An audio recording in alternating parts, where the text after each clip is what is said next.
this company had it as its goal to sell 90% of their bikes online by 2020. That was their ambition. But they were running into a big problem because the majority of their bikes that were getting delivered were arriving damaged. So you can imagine the losses they were dealing with as a company. So one day, a guy, their creative director, his name is Bex Rad. How cool to have Rad as a last name? Bex Rad is in general. Then I'd be ER, not easy.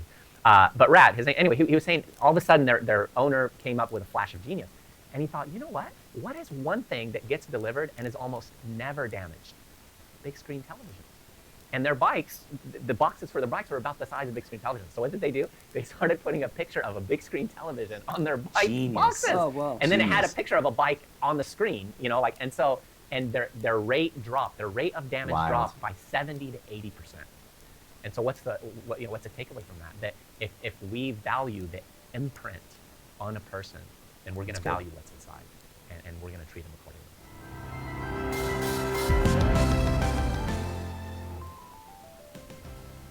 Ray, I think I've shared the story before that shortly after meeting you, you came and spoke at our church. You came a second time, and then I called to thank you, or I faxed you. Faxed you? Why we say that? Morse code. Faxed, whatever. I sent you a fax. Ray was so into faxes, he thought it was like the most technologically advanced thing in the world. Well, along with payphones. Yeah. No, payphones was the first. Because he thought he was so cool. The ministry had an 800 number, and we'd be walking along somewhere, like we'd be traveling. Watch this. No money. I like fax machines because I used to send a friend a fax that just said phantom fax waste paper or something like that, waste your paper, and I just sent it to him, waste your paper. And what did it was print it out and waste his paper. You thought you were so cool with that, and then the phone, and then of course I introduced you to cell phone. I digress. And so anyway, I sent Ray a fax, and I said, hey, if you ever need anything, let me know or whatever, or we're on the phone. I don't remember it, I don't care. And then I said, if you ever need anything, let me know.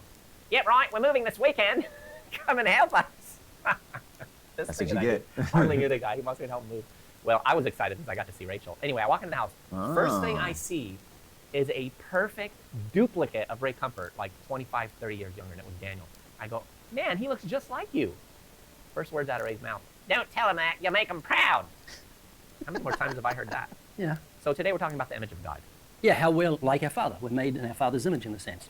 Yeah. If you could see my father was very much like me, and he had the same name as I've got. Ray Comfort? Yeah.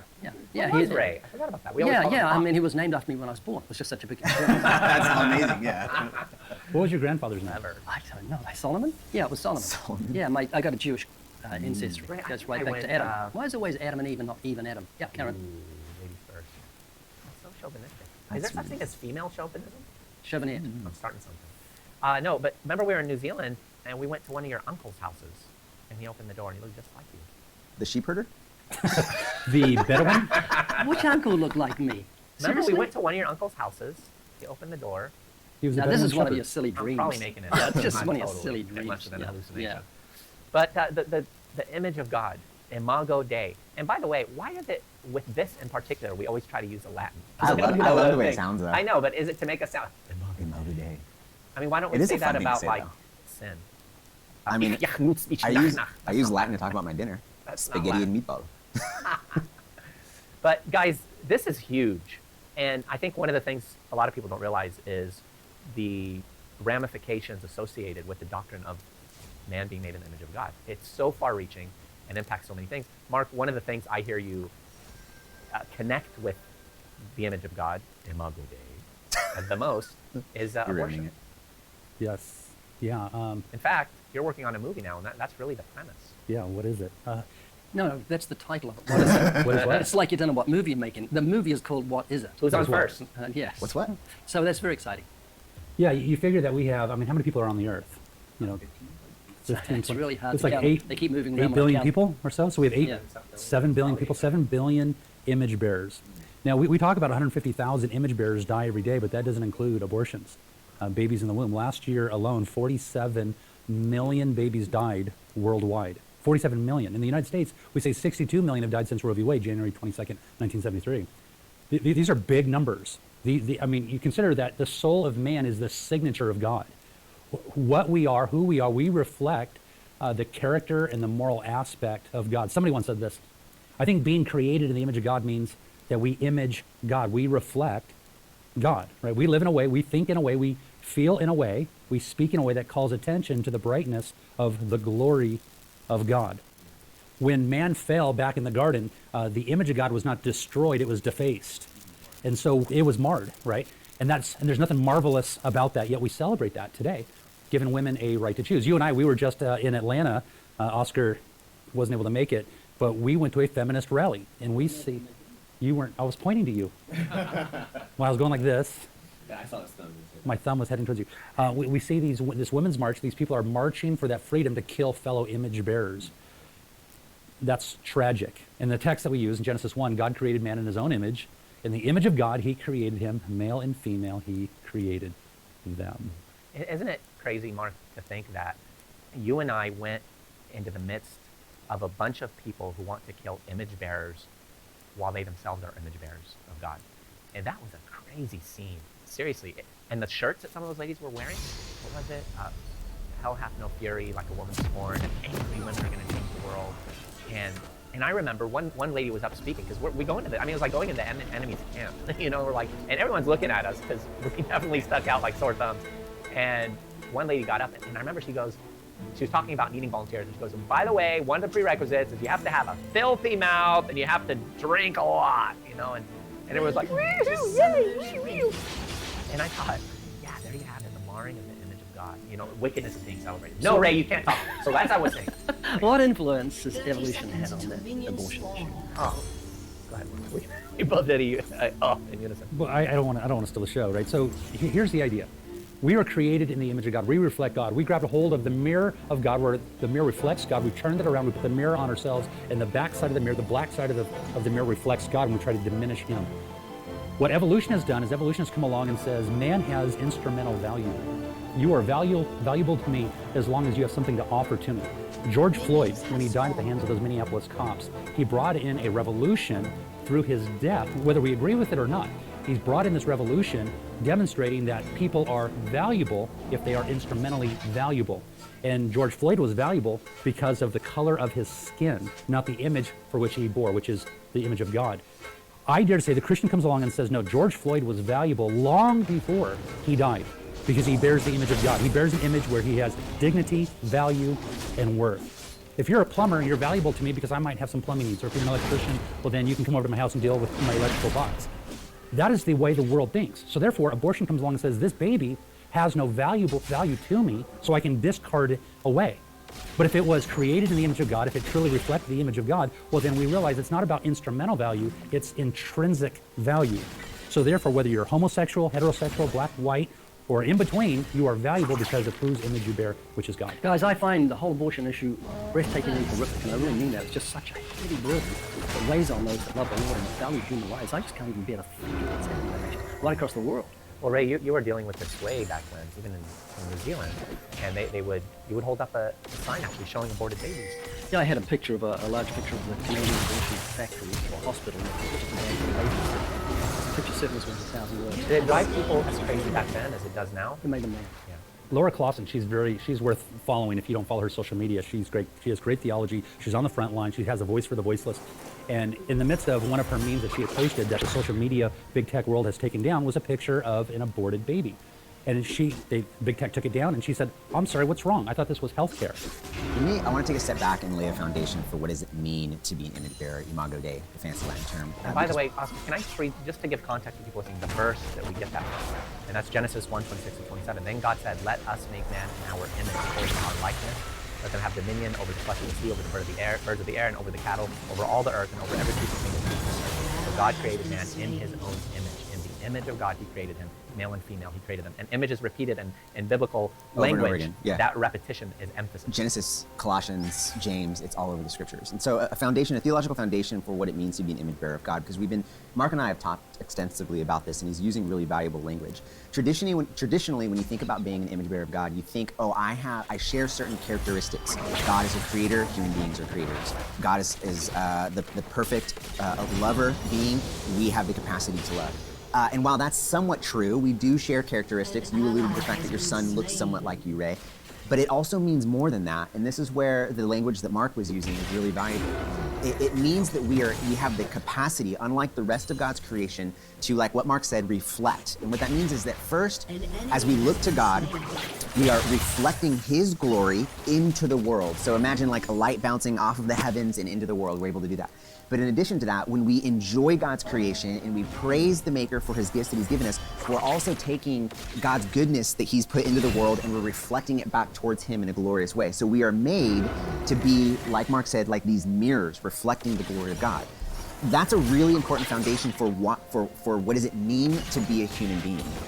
Now, according to the fall, again, if you take the mirror example, when Satan went to Eve, we were just talking about, you mentioned a quote before we went on air about Satan. When Satan went to Eve, what did he say to her? You will be like God. Isn't that interesting? Two things. One, he made a promise to Eve that he was not able to fulfill. And two, he promised Eve something that she would do. She was made in the image of God. She was more like God than any of his other creations. Nonetheless, when she started to believe that lie, it's like the mirror fell and broke.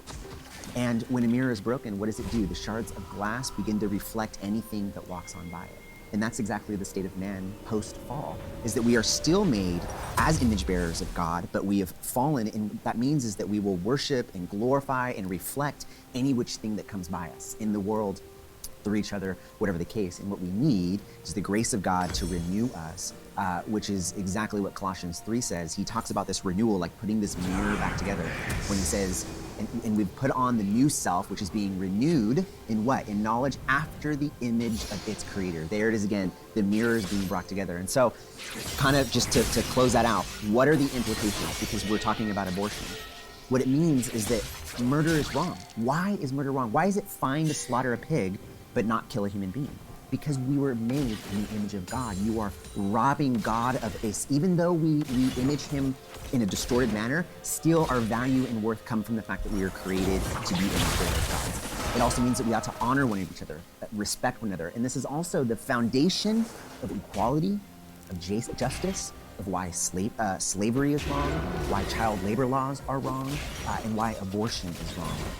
And it's important that I think us as Christians remind the world all the things that they want, justice and equality, all those things come from a Judeo-Christian understanding of what it means to be a human being who are made in the image of God. And I love the fact you said human being, back to Mark's point, too, in terms of intrinsic value versus instrumental.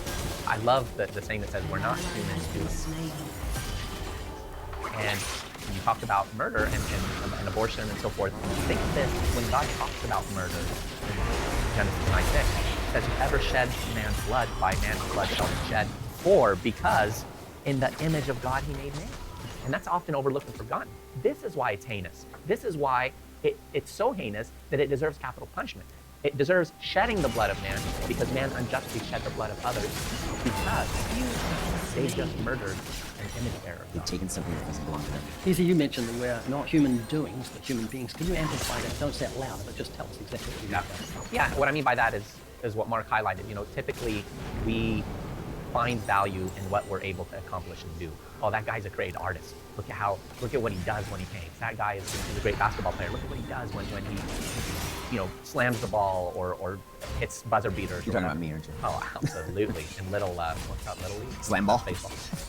But it's all about what we do. He's great at this. He does that, and it's what value we bring through what we produce as people. Whereas a human being. Evolution only produces instrumental value. Consider this quote from Bill Nye, the not-so-science guy. He said, I'm a speck on a speck, orbiting a speck among other specks, amongst still other specks in the middle of specklessness. I am insignificant. I stink. He uses a stronger word there. So the world says you're just stardust, you're matter in motion. If you're merely matter, well then you don't ultimately matter. Right? So our value is found in what we do. Think about it like this. Ever since we're little, in junior high, high school, what do you want to be when you grow up? There's so much emphasis based upon your occupation. But consider 18, 19 months ago, our government has come along and has placed your value at being right around $2,500 or $5,000, whatever this stimulus package is. That's your value.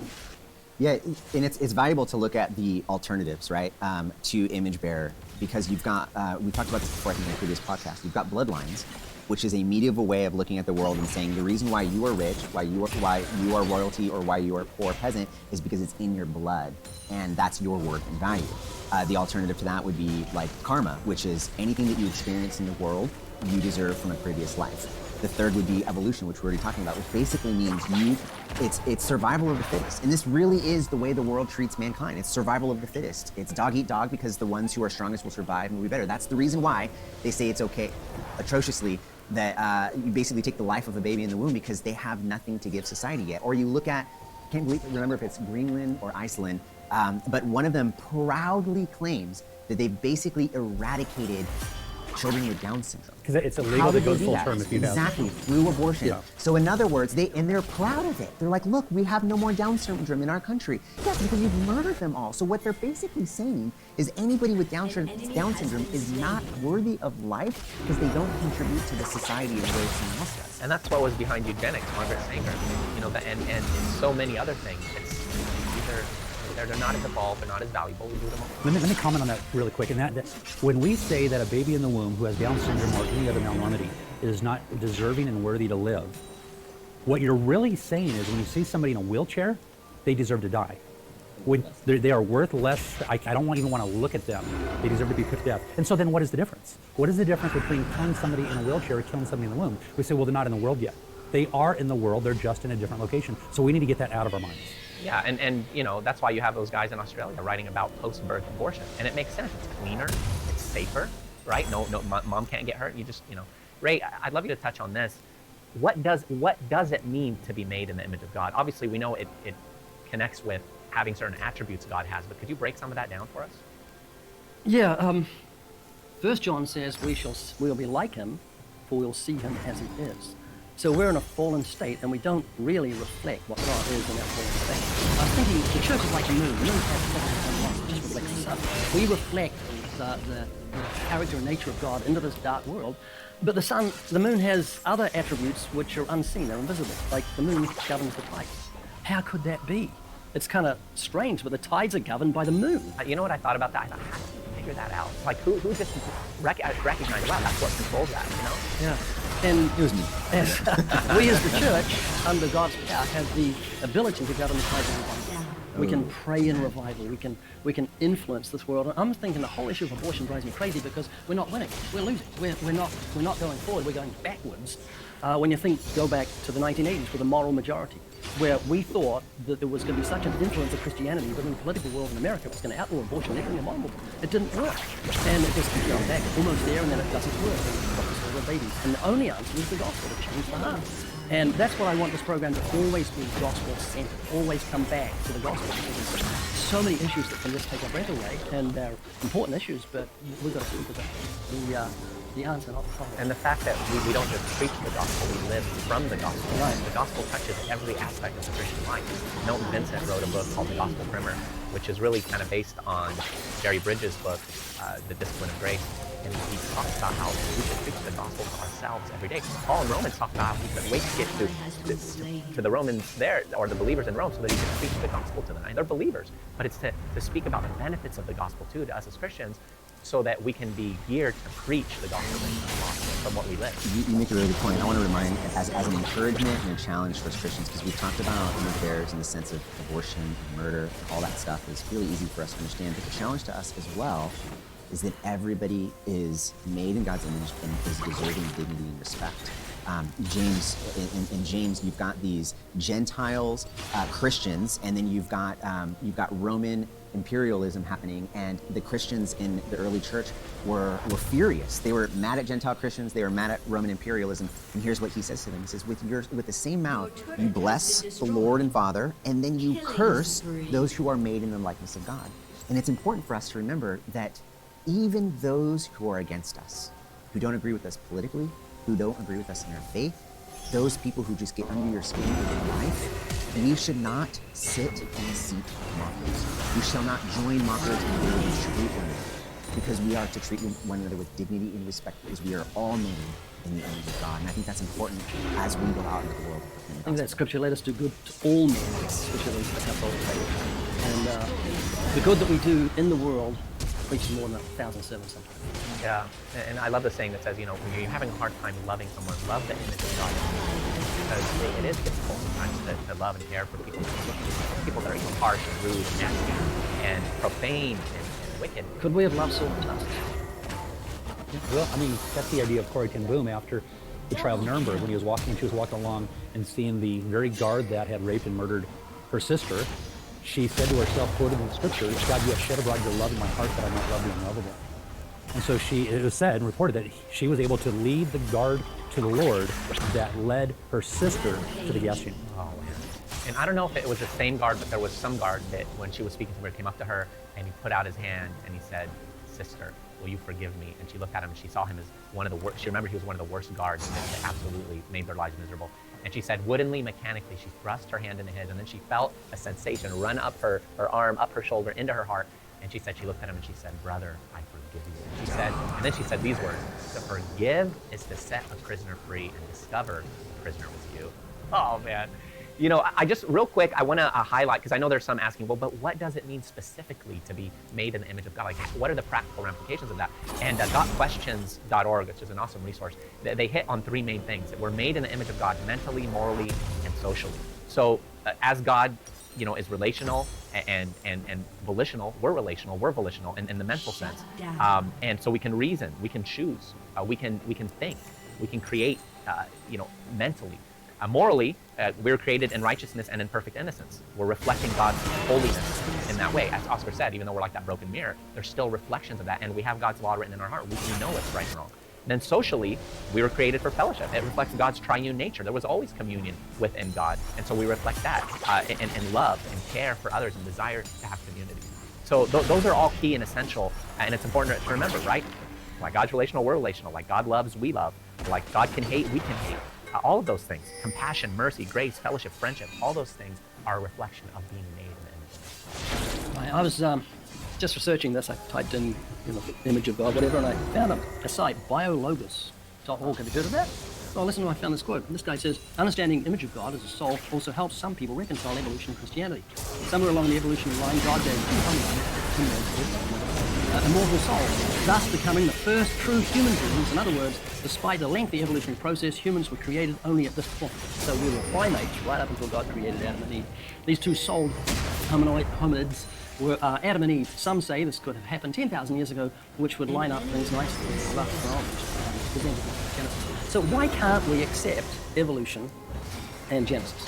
Well, one of the main reasons is, first of all, Genesis is literal, and we believe God, what it said, God created man. But the big problem that theistic evolutionists have is that death was a part of the And death didn't occur until man sinned. And so if the evolutionary process were true leading up to Adam and Eve being created, those who even believe in literal Adam and Eve anymore, then it would have required death. That's survival of the fittest, dog eat dog. That's the whole point of evolution. Oh, death. And so it's impossible if you're going to say evolution is what brought man about. It can't. Man was created, then he fell, then death. Also, Jesus, Matthew 19:4-6. Jesus said, have you not read that he which made them at the beginning made them male and female? And so it's all over. There's no argument. I love this illustration I came across recently. There's a company, it's a Dutch bike manufacturer. Their name is Van Moof. Where'd you get your bike? Van Moof. I had pictured these huge bike with like furry stuff. Yeah, it sounds like robust. Yeah, like a I Viking bike. Van Moof. So anyway, this company had it as its goal to sell 90% of their bikes online by 2020. That was their ambition. But they were running into problems because the majority of their bikes that were getting delivered were arriving damaged. So you can imagine the losses they were dealing with the company. So one day, a guy, one of their creative directors, his name is Vex Rad. I believe that's Rad is the last name. That's Rad in general. Then I'd be ER, not easy. But Rad, his name, anyway, he was saying all of a sudden their owner came up with flash of genius. And he thought, you know what? What is one thing that gets delivered and is almost never damaged? Big screen televisions. And their bikes, the boxes for the bike were about the size of big screen televisions. So what did they do? They started putting a picture of a big screen television on their bike boxes. Oh, wow. And then it had a picture of a bike on the screen, and their rate dropped. Their rate of damage dropped by 70 to 80%. And so what's the takeaway from that? That if we value the imprint on a person, then we're going to value what's inside. and we're going to treat them accordingly. Boy, who doesn't like it? Yeah, it's very, big screen TVs. I just love them. Bikes, Seriously, though? no. Bad move. Yeah. You know, evolution, as Ray calls it, a fairy tale for grown-ups. It tells us supposedly. That's not original. Plagiarism. I got it from somewhere years Where'd ago. you get it? It's I don't know. plagiarism. Yeah. Plagiarism. No, stop It is it. still a fairy tale for grown-ups, Yes, regardless yes, of who said it. Yes, yes. Abraham Yeah. Lincoln said nothing is original. Except that states that the bear. Evolution claims to tell us supposedly how we got here, but it doesn't tell us why we are here. So we're left with trying to figure things out with the survival of the fittest. It's a dog-eat-dog world. It can answer the questions, what is the meaning of life? What's going to happen to me when I die? What is the ultimate purpose for existence? It can't go through any of these things. So people who have bought the lie of evolution claim to be searching for truth, but it's been said you cannot search for truth while you're sitting in darkness. And this is to your point, Ray, the gospel is what is needed. Right? So we fight the abortion argument through these really clever man-made techniques or through progressive laws. But really, if we want to change the heart of a nation, we need to change the nation at heart, which is one person at a time. We need to get back to the gospel. Remember, before we were Christians, we were pro-choice. We probably would have been feminists if it was cool way back 25, 30 years ago, or 6 months ago when Oscar got born again. But it just simply wasn't. There's a paradigm shift when somebody receives Christ as their Savior, when they see the light as He is the light. We must get back to that. Like you were saying, we would probably be pro-abortion. It's just like the world is just this like wind of doctrine, a hurricane that just blows them all along, and they don't think about what they believe. That's right. You know, the world demands equality, but it doesn't know why. Right. Yep, that's exactly right. Yeah, and it's kind of funny because God certainly calls us to have certain kinds of freedoms, but we need to press against the other things that are more important because He also calls us image bearers of Christ. And so are we for freedom? Yeah, absolutely. We are for women having equal rights as men, but we are also for the image bearers of God, right? Our freedom should never press against the higher law of taking the life of somebody who God created. There is a battle on the image-bearing scene when we say, if you're a man, you can identify as a female, and if you're female, you can identify as a lion or a bear or a toaster oven. Well, we need to be not just content with who God has made us, how God has created us, but we will reflect the glory of God to the ultimate extreme when we receive who we are in truth, because it's the truth that sets people free. That's good.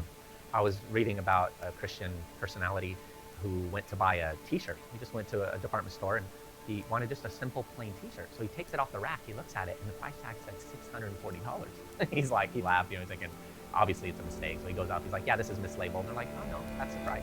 I'm talking like a white plain t-shirt. South Coast Plaza? Yeah, Really, right. honestly. Rodeo Drive, you know? He's like, well, I don't understand. Is this thing gonna give me superpowers? Like, is it gonna cure all my Bulletproof vest, diseases? yeah. They're like, oh no, the designer's name on it is on it. That's why, and by the way, it was on sale for $640. Like the designer's name is on it, and that's what gives it value. Boy, no, just to point out, you come back to that because you're making good. But I got kicked out of a store in Rodeo Drive in the early 90s. I was with you. You were with me because I was went with in. you, I remember yeah, that. I wanted to take a picture of a shirt that was worth hundreds of dollars because nowadays that's equivalent to thousands. And the guy just says, out of here, get out. And we weren't even allowed to film on the sidewalk because they owned the sidewalk in America. I couldn't believe it. I remember the prices on these shirts were like $300-400. But that was way and that back, was, yeah. And that, yeah, it would be like 2,000 bucks. I'm like, what? And we're trying to take, like, no, you know. Something that we haven't touched on very quickly, especially for the young individuals, the youth that might be listening to this podcast, the importance of understanding that you're made in God's image as well. Because in our generation, I'm a millennial, and the generations after me, there is this cultural narrative in which tells us that we need to go out and define ourselves, that we need to go out and discover our authentic selves. And until you do that, you're living a lie. And there's a lot of pressure on the young to go out there and basically assign themselves value and worth based on what they do or they see that you are. But the truth of the gospel is so much more a beautiful and good and true story. You know, we've said this before, but the value that our Creator can give us, which is intrinsic, is far greater than any value that we can give ourselves. The true version of the authentic self is reflecting who you were created to reflect. And that takes the weight and pressure, the anxiety off of the younger generation to think to themselves, I have to go out there and define who I am. Good news. No, you don't. God has defined you, and you are worthy. And that value is immutable because when young people go out, or anybody goes out and tries to find value again in being a human doing, then what happens when that changes? What happens when you lose your voice and you're this famous singer? What happens when you break your leg or become physically impaired or become a quadriplegic and you're a famous football player or whatever? Now you're useless. I mean, we've seen all this reflected in movies where someone has all these friends and people that love them, and then they lose all their money or they lose their health, and then everyone. But that's reality. That's what happens in life. So They become a human being. being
being. Ben, Right. human Ben. Yeah, that's thanks human to Ben. yeah, thanks Wow, to that's good. Oh, that's what you mean, human Ben. Yes.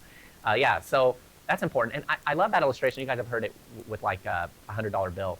If you take that $100 bill, you drop it on the ground, you step on it, you crumple it, you tear it up a little bit, you run it through dirt and mud, that $100 bill is still going to be worth $100. It doesn't matter how damaged it is or how dirty it is.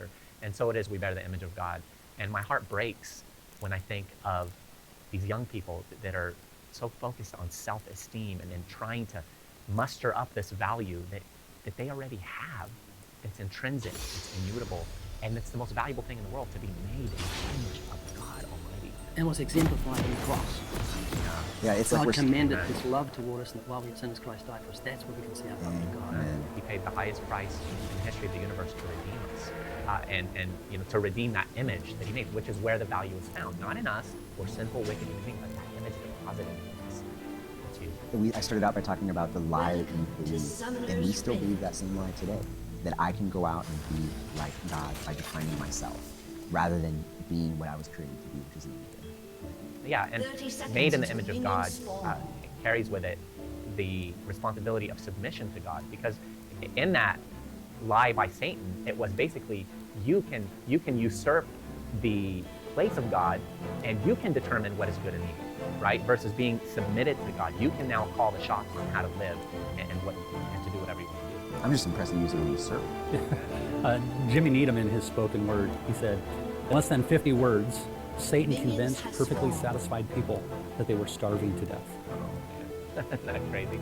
And you think of that just on that note, and then we'll wrap it up. But you think of what Adam and Eve were given, right? Authority over the entire planet, and it's one tree that they can't eat of, and it's as if though everything was stripped from them. I've talked about this before on one of our podcasts, but that's so huge to remember.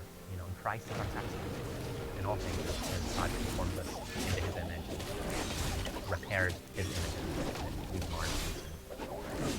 All right, friends. Well, look, one thing we want to encourage you to do is to please give us a response to the podcast by going on there and rating it. The podcast is growing. We're amazed. A lot of the podcasts we've done, I think all of them have been in the top 1% for new podcasts. And that has been extremely encouraging to us. But go there, rate, and leave comments. It encourages us so much. And also, remember to connect with the ministry. We have so many resources. Don't forget the Evidence Bible, packed full of so many different applicable and relevant things that are going to help you as you grow in the Lord. So go to livingwaters.com and check out what we have there. Watch our videos and avail yourself of our resources. Thanks for joining us. We'll see you here next time on the Living Waters podcast. That wasn't very image of God-like, but our friends will understand. Still following. See you next time, friends.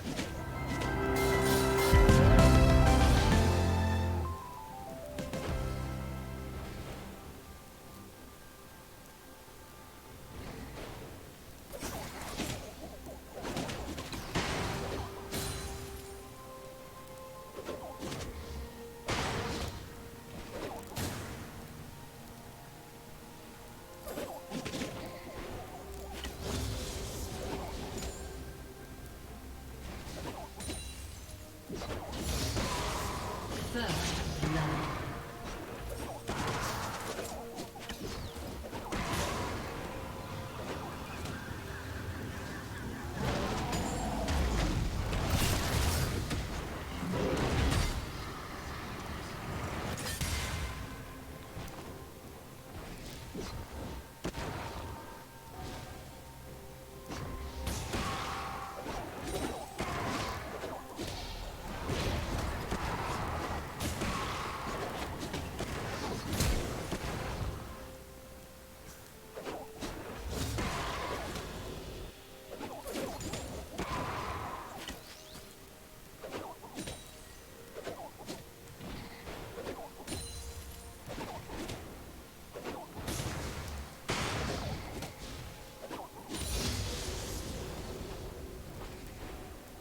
An ally has been slain.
been slain.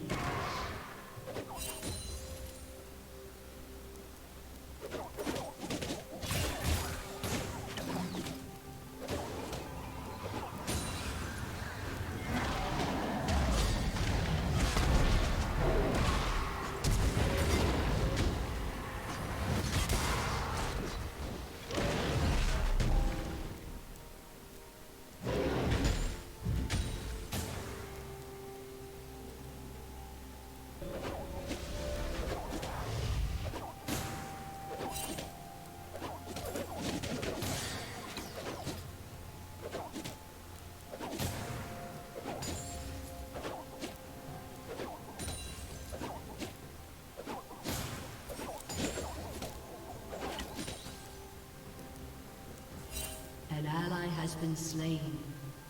An enemy has been slain.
An enemy has been slain.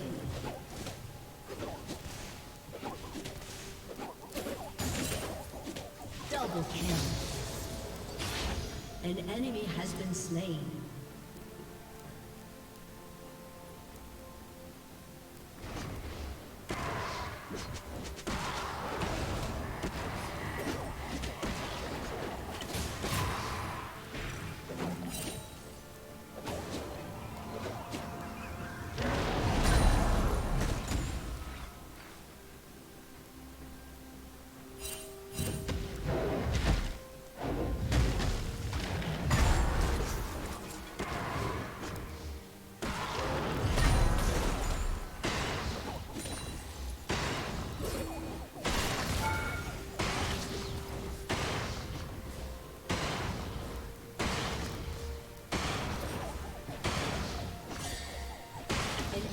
Has been slain.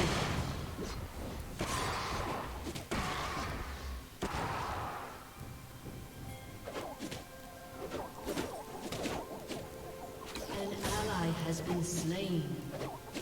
Shut down.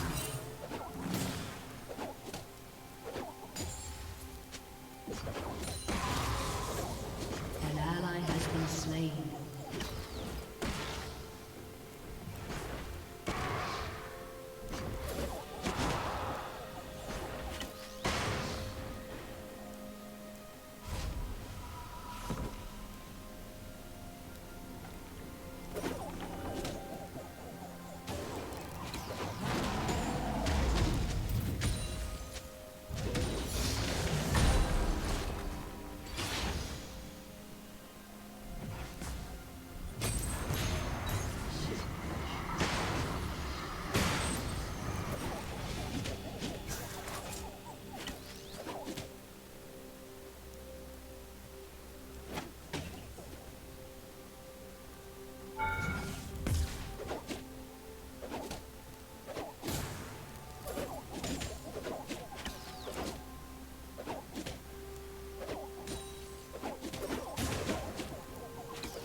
Shut down.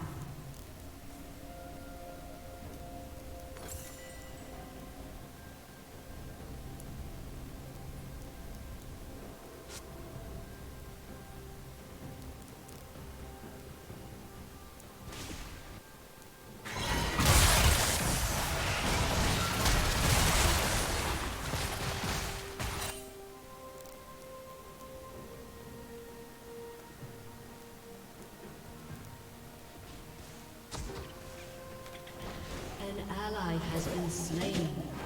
Rampage. Double kill.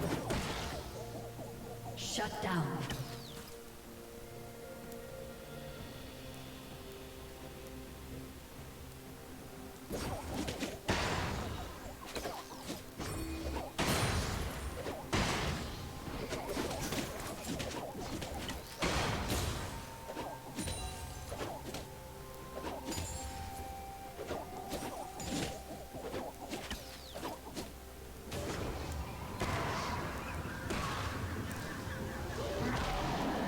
Turret plating will fall soon.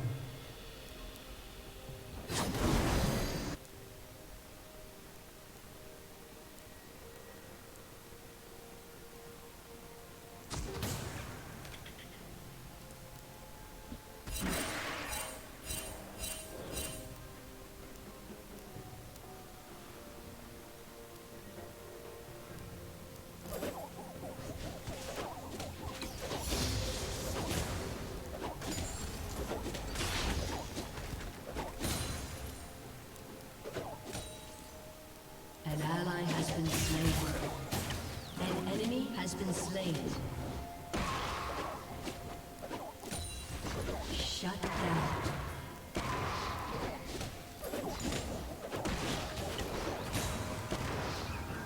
An enemy has been slain.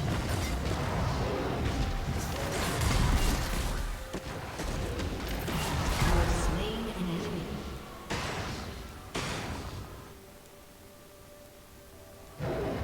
An ally has been slain. Enemy double kill.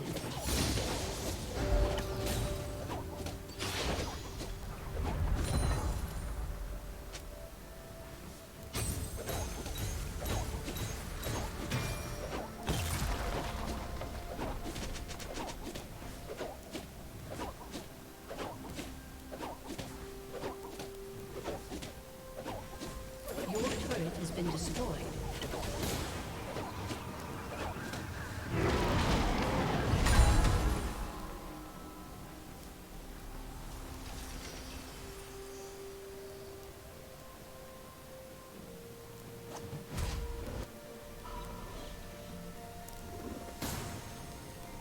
An ally has been slain.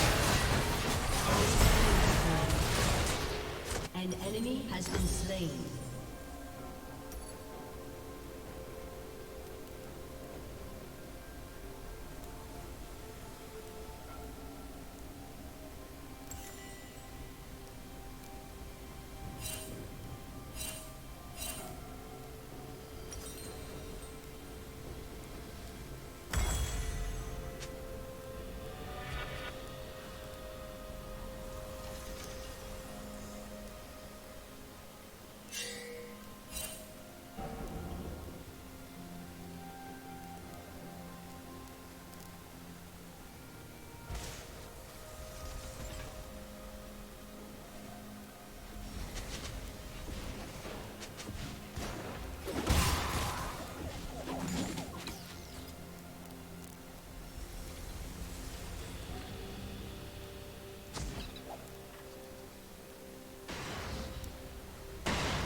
has been slain.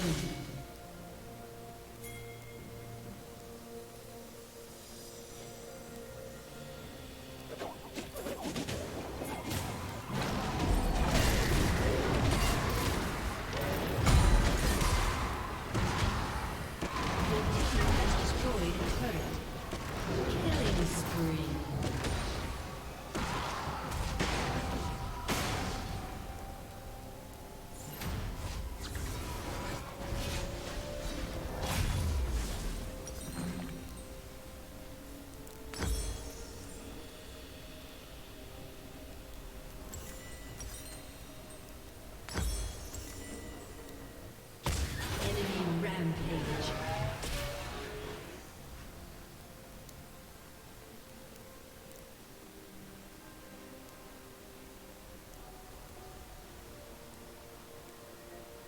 An enemy has been slain. Rampage. Your team has destroyed a turret.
Enemy killing spree.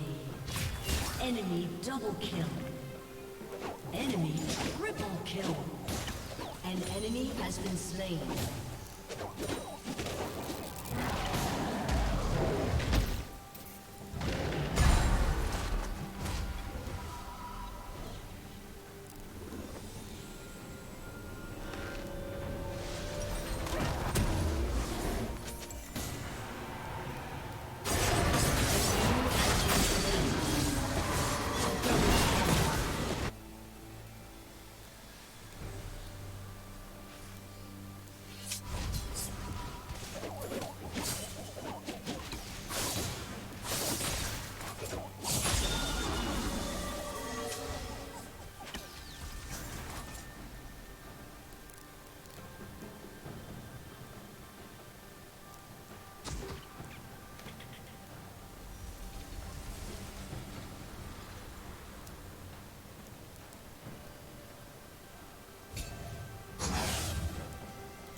Shut down.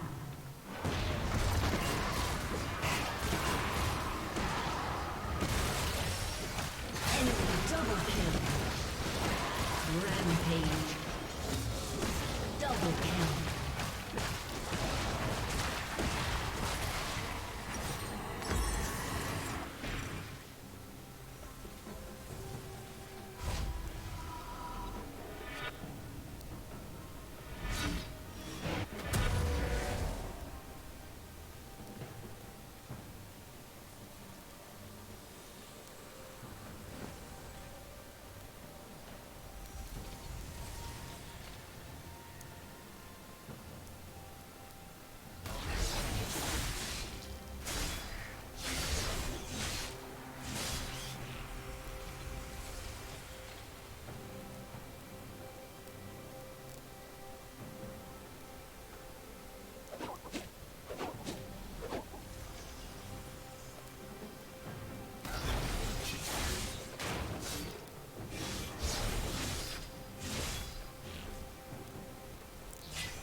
has been slain.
An enemy has been slain. An enemy has been slain. Double kill.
Enemy double kill.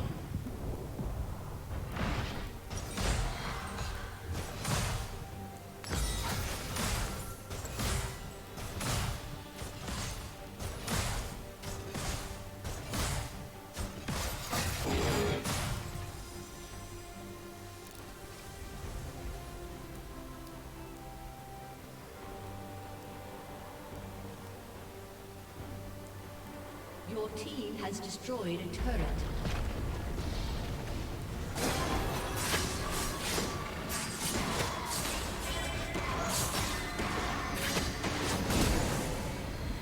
Your turret has been destroyed.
An enemy has been slain.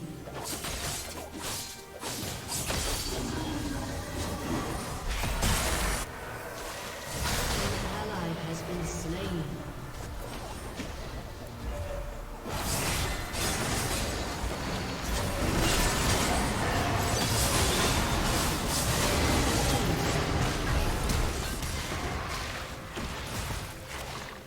An enemy has been slain.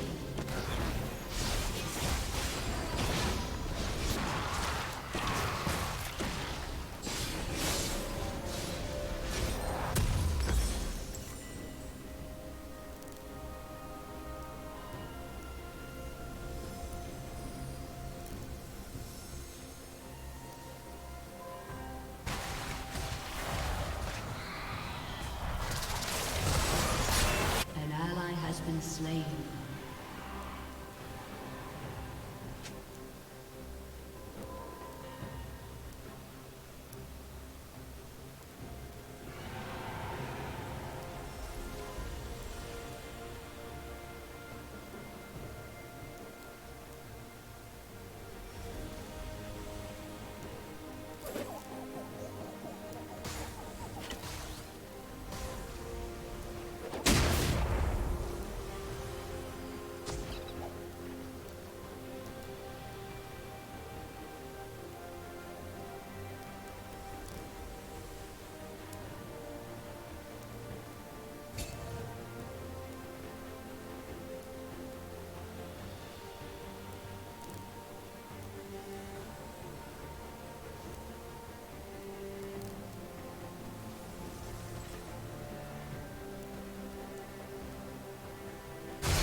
An enemy has been slain.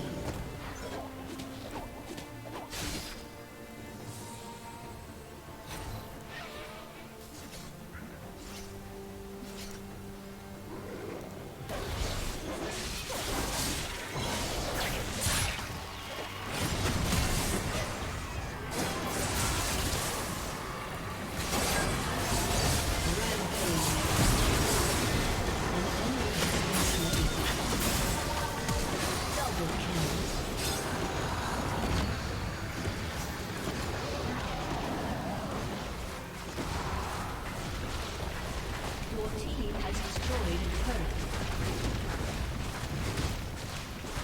Your team has destroyed an inhibitor.